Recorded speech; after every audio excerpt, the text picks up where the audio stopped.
Okay. Larry, you talked about moments of truth and how maybe some of the finishes of the past, kids wouldn't repeat them in that. You guys got challenged down the stretch. Can you just talk about this growing up today, or? Well, I mean, a lot of it feels really rewarding in the growing up, but you know, it's a little spooky the way come down to a couple of plays like that, and nobody feels worse than our guys. They weren't really forced errors. You know, we had a number of passes where we're jumping up in the air, and maybe a little bit of uncharted territory for us, trying to protect something that we earned for 30-some minutes, and then it's a little bit of a gulp. And just more length than anything. It wasn't like a bunch of trapping. You know, it was a three-quarter court zone press, and you got some dudes that are pretty long, and we weren't as solid as we need to be. That's going to be an area as we move forward. We're going to have to clean up, you know, and present that to ourselves. Maybe do that some more in practice for those situations. But just proud of the fact that we were able to close it out. You know, even though it wasn't pretty and it wasn't as positive an ending as it could have been. It's a W against a really good team that we have yet to had any success against in this game. So the kids worked really hard, and it was a terrific weekend for us. And speaking of that, I know there's a lot of good teams in your league, but to beat the brand name of UCLA, what does that mean?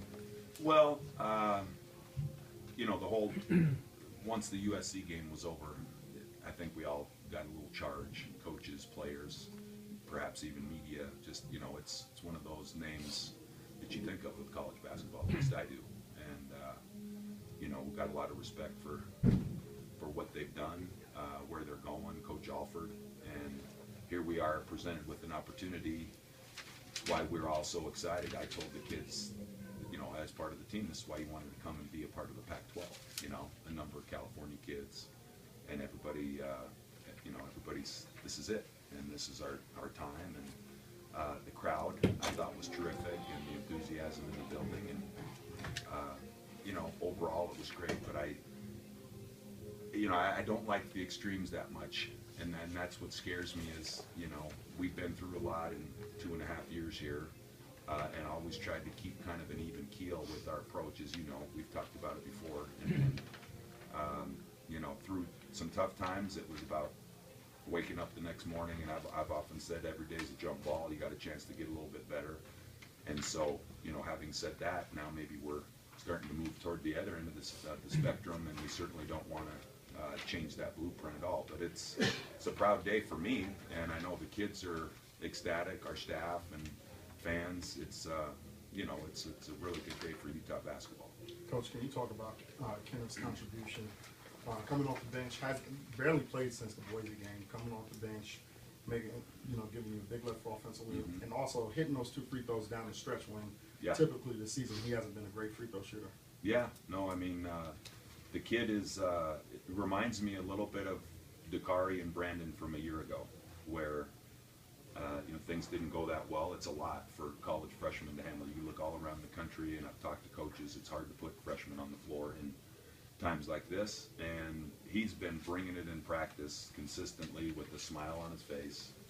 The one thing I've really noticed is that he's much improved defensively and is athletic and long, and I thought he would be a good guy against the Levine and Adams today. Maybe that Parker, you know, doesn't have that same presence defensively, and that's where we wanted to start. And it's just a great example of a kid that stays with it, is presented with an opportunity, and beyond hitting, you know, some jump shots and making some plays, really positive plays. That's big time to stand at the free throw line at that moment and to come through. So that entire locker room is off the charts in terms of enthusiasm for him, because he hasn't pouted, he's just been, you know, the other day at Washington State, timeout or at halftime, you know, not a great game. I see him carrying the trainer's bag and a bunch of stuff up to the locker room. I mean, he's a team guy, and so it really couldn't have happened to a nicer kid, and happy that he could play a part in it. Coach, can you talk about the first half? Defensively, UCLA, you only allowed to shoot 31%, which was 20% below their season average.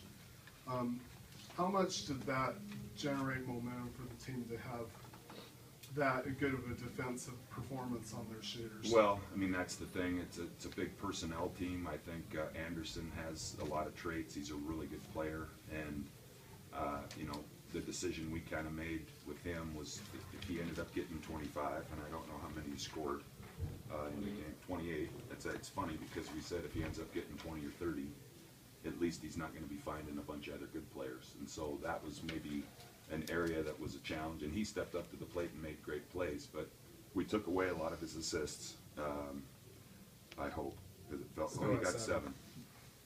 So, I mean, I really felt like we were dialed in. We didn't overhelp. He had a great pass at the end of the game. You saw how late he can pass the ball with his length, and we talked about the rule of, you know, we got to eliminate.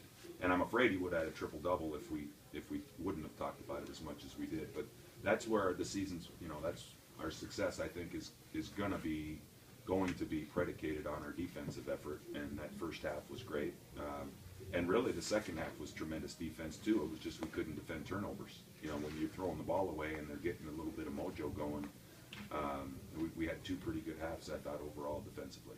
With Larry, with those '90s players back, it must have been kind of nice just to win that game and not lose with that legacy back. It was great. You know, saw some of the guys last night down at Squatters, and there's an awful lot of history at this place. You know, and this is a really great job. It's a great place to be, and I think it's a basketball proud state. You know, and those guys laid a bunch of the foundation for what we're trying to do. And we've talked a lot about, you know, we're kind of the present tense, and we talk a little bit about the future, but the past is really important for us to understand, and we've tried to get as involved as possible with the guys that have wore, you know, the U jerseys, and that's why we've got a couple of them on our coaching staff. That it's perfect. You know, it was a good day, I think, overall, and an awful lot of fun, Brad.